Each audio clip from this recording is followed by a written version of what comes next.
السلام عليكم. معكم منسق خلية الإعلام والاتصال بالبدر. خلية الإعلام والاتصال لدورها التغطية الإعلامية لمختلف نشاطات الجمعية، بالإضافة لذلك إعداد تقارير إعلامية وذلك بشكل دوري، أعمال الأنفوغراف والجرافيك وكل ما يندرج في مجال السمع البصري.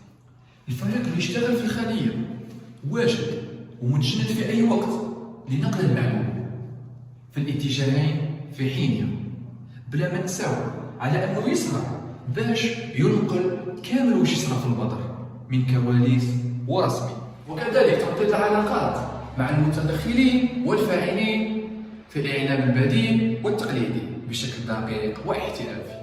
بغيت نقول لكم أننا في البدر قطعنا أشواط كبيرة، وهذا الشيء كامل بتكاتف الجهود وبلا ما نساو دعمكم حتى انتم. تفاعلكم معنا يزيد ويرفع من معنوياتنا، وهكذا نتقدموا أكثر.